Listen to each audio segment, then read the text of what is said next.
कलीसियाओं में मामले लाए गए, देखिए मैं बात कर रहा हूं अमेरिका की, क्या हुआ वहां पे और इस वक्त वो बात अब किस मकाम पे पहुंच चुकी है। तो वो गए, उन्होंने चाहा कि बातें सॉल्व हो, समहाउ बातें सॉल्व नहीं हुई। जब बातें सॉल्व नहीं हुई तो ये बहनें ये एक एक करके थोड़ा सा रूठना शुरू हुई अपने पास्टर से। अच्छा, बात वहीं तक होती, लेकिन बात थोड़ा सा बढ़ के एक स्टेप और आगे बढ़ गई और बात यहां बढ़ गई कि वो केवल अपने पास्टर से नहीं रूठे, वो तो संदेश से ही रूठ गए। उन्होंने कहा ये हमारे हस्बैंड हमारी पिटाइयां करते हैं, ये हमें मारते हैं, ये करते हैं, वो करते हैं। सुनिए, ध्यान से सुनिए। और ऑफ कोर्स जो हो रहा था वो गलत भी था, जो हो रहा था वो गलत था, जो सही है वो सही चीज है। हर चीज का अपना सही खाना है, कैसे बहने रहें कैसे भाई रहें बाइबल में लिखा है। लेकिन देखिए वहां हुआ क्या कि जब ये रूठ के गई तो रूठ के निकलने के बाद इन्होंने संदेश ही छोड़ दिया।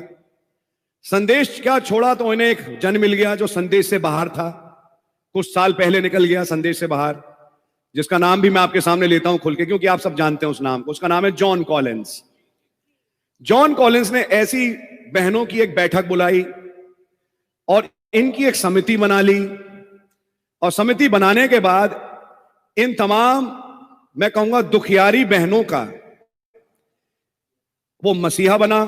मसीहा बन के, उनकी एक आवाज बन के उसने बातें मीडिया में भी डाल दी कि देखा हम तो इतने साल से कहते थे, भाई ब्रैनम ने कहा, और भाई ब्रैनम को पहले से लोग जानते थे कि ये तो स्त्रियों से नफरत करने वाले हैं, अपने आप को एलिया कहते थे, एलिया के नाम पे औरतों से नफरत करना। और ये तो नबी के संदेश में आम बात है कि औरतों पे जोर जबरदस्तियां होती हैं, समझ मारी है, क्योंकि आत्मा ही यह है कि बहनों को कुछ ना समझो। देखिए कैसा ट्विस्ट दिया, जबकि इस संदेश ने जो उपाधि एक अच्छी बहन को दी, शायद ही कोई संदेश है जो उपाधि दे पाए। जितनी इज्जत इस संदेश ने एक अच्छी भली स्त्री को दी, कोई संदेश नहीं है जो इतनी उपाधि दे पाए। ना ना ना ना ना ना। और उसे उठा के यहां तक बनाया कि वो एक रानी है जो स्वर्ग में मसीह के साथ बैठेगी और राज करेगी। सो खुदा उनका नाम मुबारक हो। लेकिन जब ट्विस्ट देने का टाइम आया तो वचन को थोड़ा सा ट्विस्ट दीजिए, तो जो वचन कह रहा है उससे हट के आप कुछ और कह बैठेंगे। फाइनली ये बात पहुंच गई व्हाइट हाउस, और व्हाइट हाउस का एक आर्टिकल आया कि हम विलियम ब्रैनम, भाई तो बोलते ही नहीं, खैर मैं ब्रदर बोलूंगा आपके सामने क्योंकि मैं इज्जत करता हूं, हम इस ग्रुप को देख रहे हैं बहुत दिनों से, और ये ग्रुप हमारी नजरों में है, और हमें ज्ञात हुआ कि इस ग्रुप में बहनों के साथ ज्यादती होती है, हम इसे इन्वेस्टिगेट करेंगे। कौन बोल रहा है? White house. अब आपको मालूम है अमेरिका एक स्त्री का नेशन है, वुमेन लिबर्टी, वुमेन राइट्स को लेके लोग आगे बढ़ रहे हैं। उन चीजों को लेके ये बात अब यहां तक पहुंच गई कि अब संदेश के कलीसियाओं पे निशाना तान दिया जा चुका है व्हाइट हाउस के द्वारा। ट्रंप एडमिनिस्ट्रेशन ने कम किया, ये जो अब आया है ये तो उससे ज्यादा करेगा, क्योंकि अगर आप नोटिस करें ये तमाम स्त्रियों को उपाधियां दे रहा है अपने कैबिनेट में, और आप नोट करें, और बड़ी बड़ी स्त्रियों को एक उपाधि देके स्थान दे रहा है। और आपको मालूम है कैथोलिक आत्मा वुमेन वर्शिप की आत्मा है, और वो आत्मा जब कहीं काम करती है तो फिर क्या होता है, समझ मारिए आपकी। मैं बात कर रहा हूं दूसरी तरफ की। भैया, भाई को आगे भेज दूंगी आप, अगर उनको, चलिए खैर वहां जगह है। God really bless you. मैं थोड़ा आगे बढ़ूंगा आपके साथ, तो आप पाएंगे कि भविष्यवाणी के अनुसार यह बात पूरी होनी है कि जो सच्ची कलीसिया है उस पर दबाव आए। लेकिन यह वो टाइम भी है जब खुदा की एक अजीब सामर्थ उस कलीसिया में काम करेगी। नाउ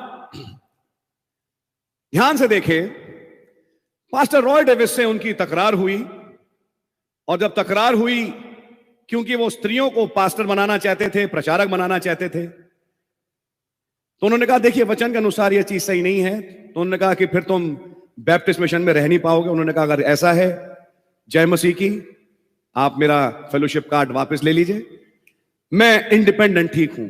भाई ब्रैनम आजाद हो गए, उस बैप्टिस्ट मिशन से निकल के बाहर ही आ गए, क्योंकि खुदावन ने उनसे बात करी और उनको पहले ही समझा चुके थे कि यहां सब जो हो रहा है बकवास है। वो निकल के बाहर आ गए।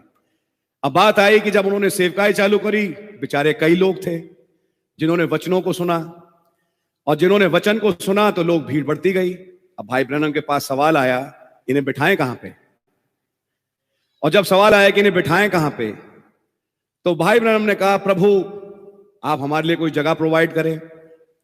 और जब बात आई कि आप हमारे लिए जगह प्रोवाइड करें, तो बड़े गरीब लोग थे। नबी ने बताया, आप लोगों ने पूरी लाइफ स्टोरी पढ़ी है और घटनाओं को भी पढ़ा है। तो लोग उस टाइम पे ये फर्श नहीं था। वैसे एक समय हम भी क्योंकि गांव से ही निकल के आए, तो आप भी निकल के आए, तो आप लोग जानते हो खूब अच्छी तरह पुआल। और पुआल बड़ी गर्म होती है। सर्दियों में पुआल पे बैठो, बड़ा मजा आता है। चादर लगा लो या बोरी लगा लो, उस पर बैठ जाओ, सो भी जाओ, ठंड नहीं लगती, बहुत बढ़िया है। तो उस समय लोग पुआल पे बैठते थे, मैं पुआल शब्द बोलूंगा। और जो लकड़ी काटते हैं उसका जो बुरादा निकलता है, तो वो बुरादे लगा लेते थे, जिसको लेके वो लोग बैठा करते थे। तो और गर्मी के लिए, क्योंकि अमेरिका में ठंड, बर्फ गिरती है, तो कमरे को गर्म करने के लिए बड़े बड़े हीटर, स्टोव जलाते थे। नबी ने बताया। तो वहां से नबी चालू हुए। लेकिन बात यह आई कि यहां भवन कहां बनाया जाए। जब बात भवन की आई तो वहां पे हुआ ये कि एक दिन जा रहे थे, तो आप सब पढ़ चुके हैं, एक झील थी, एक झील नहीं थी बल्कि एक लेक था। कैसे बोलूं लेक को हिंदी में? तालाब था। तालाब से गुजर रहे थे, तो आपको मालूम है जहां पानी है तो सड़क वहां से भाई वाजिब है कि घूम के जाएगी। तो सड़क वहां से घूम के जा रही थी। तो वो उधर से जब जा रहे थे, जगह देखी, तो उन्होंने वहां बैठ के दुआ करी। और जब वहां बैठ के दुआ करी तो प्रभु ने कहा यही जगह है। और क्योंकि वो एलिया की आत्मा में थे, हलीम आदमी थे, तो उन्होंने खुदावन से कोई सवाल नहीं किया। ये क्या दिया आपने मुझे? एक तालाब में बताइए मैं पानी में बिठाऊंगा लोगों को? ये क्या हो? नबी ने सब नहीं सोचा, कोई सवाल नहीं। खुदा ने तालाब दिया, प्रभु का नाम मुबारक हो। अब इस तालाब में से कैसे कलीसिया चर्च बनेगा, ये समय बताएगा। एनी हाउ भाई लोग थे, पानी खाली किया गया, और जब चर्च बना तो खुदावन के फजल से वहां पे एक चर्च की समिति बनी, और वो फिर अमेरिका के लॉ के अनुसार रजिस्टर भी हुई, और तब वहां पे चर्च बनना शुरू हुआ। ना जब चर्च बनने जा रहा था, मैं पहले बात रखूं पहले वाली, उस खास सुबह आप लोग जानते हैं, जब कोने का पत्थर रखने का समय आया उस भवन का, तो एक दर्शन था जो नबी को मिला। और दर्शन मैं नबी के संदेश से ही आपके सामने पढ़ रहा हूं, क्योंकि बहुत ज्यादा विस्तृत रूप में नहीं है, इसलिए मैं आपके सामने पढ़ूंगा। और नबी कह रहे हैं, इट्स बीन अबाउट, अब ये बात कर रहे हैं 1962 में, तो बात क्योंकि पहले की है, तो वो उस पहले का हिसाब लेके कहते हैं आज से 32 साल पहले, that when the Lord Jesus within 150 yards of where I'm present standing now, कि लगभग यहां से करीब 150 गज दूर, उस स्थान से जहां मैं आज वक्त खड़ा हूं, जेफरसनविल में 8th और पेन स्ट्रीट में, the morning when I laid the cornerstone, जिस सुबह मैंने इस भवन के कोने का पत्थर रखा था, जस्ट बीइंग देन मेरली अ स्वैम, और उस समय वो कुछ नहीं, मात्र एक स्वैम को कहेंगे, दलदल टाइप की जमीन थी, बड़ी पनीली मिट्टी। ये भवन आज है, उसके सामने एक रोड थी, और रोड के पार उसके उल्टे हाथ की तरफ मैं रहता था। अब मैं सोच रहा हूं, जब मैं यहां खड़ा होता हूं, तो एक सामने रोड है और रोड के उल्टी तरफ भाई भी रहता था। क्या सच्चाई है? बोलते रोड के उस तरफ मैं रहता था।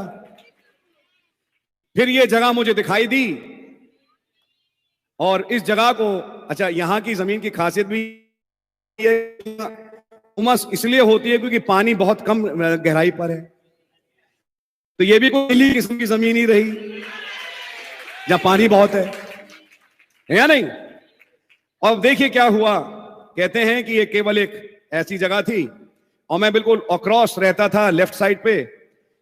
हाँ, नबी के साथ खैर ये बात थी, मैंने देखा कि नबी का जिससे पहले कि मेरी शादी हो, यानी कि लगभग बड़ी जवानी की अवस्था थी नबी की जब वो भवन बनाया गया। जब मैं अपने भाई को देखता हूं तो भाई के भवन के बनने में भी कुछ ऐसी अवस्था है। क्या सच्चाई है? एक जवानी की इसी अवस्था है। भाई के बाल सफेद हो गए, भाई की उम्र इतनी नहीं है अभी। खुदा का बड़ा धन्यवाद।